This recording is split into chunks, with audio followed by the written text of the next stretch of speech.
কথা হ'ল আপোনালোক সকলোৱে জানে যোৱা প্ৰায় বিশেষকৈ হিমন্ত বিশ্ব শৰ্মা ডাঙৰীয়া মুখ্যমন্ত্ৰী হোৱাৰ পাছত সাধাৰণ মানুহে যদি কেতিয়াবা কিবা প্ৰতিবাদ কৰে, ধৰক স্মাৰ্ট মিটাৰ বিল বাঢ়িছে এইটো যদি প্ৰতিবাদ কৰে, ৰাস্তা বেয়া হৈছে এইটো যদি প্ৰতিবাদ কৰে, বস্তুৰ দাম বাঢ়িছে এইটো যদি প্ৰতিবাদ কৰে, বা আনকি যদি তাৰ বিৰুদ্ধেও কোনোবাই প্ৰতিবাদ কৰে, তেতিয়া চৰকাৰে এটাই কথা কয়, তোমালোকক অৰুণোদয় কাটি দিম। চৰকাৰৰ মূল অস্ত্ৰপাতে আছিলে আজি ৩-৪ বছৰ ধৰি অৰুণোদয় কাটি দিম বুলি কৈ মানুহক ব্লেকমেইল কৰে, আৰু সেই ব্লেকমেইল কৰাৰ কাৰণে বহু মানুহে ভয় খায়। কাৰণ কেলৈ মানুহৰ অৱস্থা অতি তথৈবচ, ১২৫০ টকাই তেওঁলোকে কিবা এটা কৰিম বুলি ভাবে। এতিয়া কথা হ'ল সেই যি মূল অস্ত্ৰ, সেই অস্ত্ৰ পাতে এতিয়া তেওঁলোকৰ আটাইতকৈ গণ্ডগোলীয়া হৈ পৰিছে।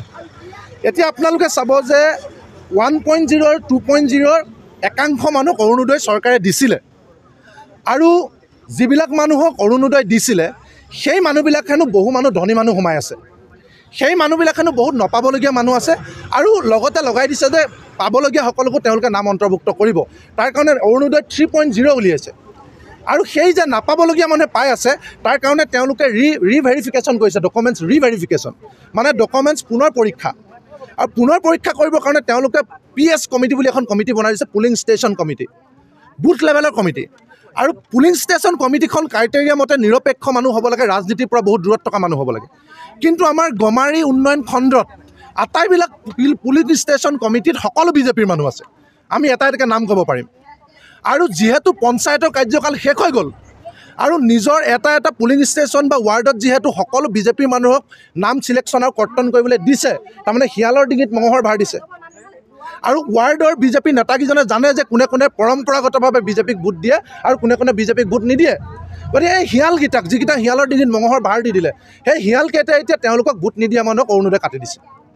ইয়াত ক্ৰাইটেৰিয়াত আছে বিধৱা মানুহে পাব লাগিব, 2 লাখতকৈ কম ইনকমৰ মানুহে পাব লাগিব, ঘৰ নথকা মানুহে পাব লাগিব, বিকলাংগ মানুহে পাব লাগিব, ৰেচন কাৰ্ড থকা মানুহে পাব লাগিব। এইটো ক্ৰাইটেৰিয়া, চৰকাৰী নিয়ম।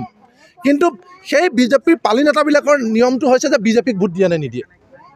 গতিকে এইটো পৃথিৱীত কোন ক্ৰাইটেৰিয়াত আছে আমি BDO ডাঙৰীয়াক সুধিবলৈ আহিছোঁ। আৰু হিমন্ত বিশ্ব শৰ্মা ডাঙৰীয়াকো সুধিছোঁ যে আপোনালোকৰ পালি নেতাই যে সন্ত্ৰাস চলাইছে, বিজেপিক ছাপৰ্ট নকৰিলে অৰুণোদয় কাটি দিয়ে, সেই কথাটো আপুনি জানিব লাগিব। আৰু দ্বিতীয়তে কাৰোবাক যদি দিছেও 500ৰ পৰা 5000 টকা পৰ্যন্ত ঘোচ বিচাৰে। ইয়াত মানুহ আছে, সোধক। কৈছে আপোনালোকৰ নাম কাটি নিদিওঁ যদি আপোনালোকে আমাক 5000 টকা ঘোচ দিয়ে। 2 নম্বৰতে PMAY ঘৰ, প্ৰধানমন্ত্ৰী আৱাস যোজনা ঘৰ, জিঅ' টেগৰ নামত 10,000 টকা পৰ্যন্ত বিচাৰিছে, যোৱাকালি দিনটোলৈকে বিচাৰিছে। ইয়াত মানুহ আছে। আৰু আটাইতকৈ লাজ লগা কথা, মানুহে যে পায়খানা কৰে, পায়খানা কৰা ঘৰটো লেট্ৰিন বিজেপিৰ পালি নেতাই লেট্ৰিন দিয়াৰ নামতো 1000 টকা মানুহৰ পৰা বিচাৰিছে। ইয়াত মানুহ আছে। আৰু এটা কথা আপোনালোকক কৈছোঁ যে মাইক্ৰ' ফাইনেন্স, ইয়াত বহু মানুহ আছে। মুখ্যমন্ত্ৰী ডাঙৰীয়া মেৰাপানীত আহি কৈছিলে 2021 চনৰ ইলেকশ্যনৰ আগত, আমাক ভোট দিয়ক, আপোনালোকৰ সকলো ঋণ মাফ কৰি দিম। সেই সময়ত মুখ্যমন্ত্ৰীৰ কথা শুনি মানুহে 21 চনৰ পৰা ধাৰ নামাৰিলে, কৈছিলে কোনেও ধাৰ মাৰিব নালাগে, মই মাৰি দিম, মই বুলি কৈছিলে। আমাৰ ওচৰত ভিডিঅ' আছে। এতিয়া যিহেতু মুখ্যমন্ত্ৰী ডাঙৰীয়াই এটা নিয়ম উলিয়াইছে যে যিসকলৰ 50,000লৈকে আছে তেওঁলোকেহে ধাৰ মাৰিব। আপোনালোকে এবাৰ ভাবক, 21 চনলৈকে যদি আপোনাৰ 20,000ও আছিলে, 21 চনৰ পৰা 25 চনলৈকে সুদ বাঢ়ি এইটো 50,000তকৈ বেছি হৈ গ'ল। আৰু মুখ্যমন্ত্ৰীয়ে এইটো কথা জানে যে মানুহৰ 20,000 থাকিলেও 21 চনৰ পৰা বাঢ়ি 50তকৈ বেছি হৈ গ'ল। এতিয়া তেওঁ বনাই দিয়ে 50,000 নিয়মত এতিয়া নপৰে। এতিয়া কোনেও ফ্ৰী নহয়। এতিয়া মানুহৰ ঘৰলৈ পুলিচ গৈছে, বেংকৰ মেনেজাৰ গৈছে।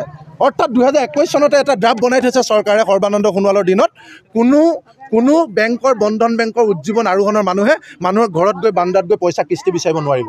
কিন্তু এইবিলাক আইন ধোঁৱা চাঙত পৰি আছে, ইমপ্লিমেণ্টেই নকৰে। তো মানুহক এতিয়া সন্ত্ৰাস চলাইছে। গতিকে মুখ্যমন্ত্ৰীৰ কথা শুনি মানুহ বিপদত পৰিছে। সকলো মাইক্ৰ' ফাইনেন্সৰ ঋণ ৰেহাই দিব লাগিব, সকলো মাইক্ৰ' ফাইনেন্সৰ ঋণ ৰেহাই দিব লাগিব। ক'ৰ পৰা দিয়ে নাজানো, ৰেহাই দিব লাগিব, আৰু নহ'লে কোম্পানীবিলাকক নাকি লগাব লাগিব।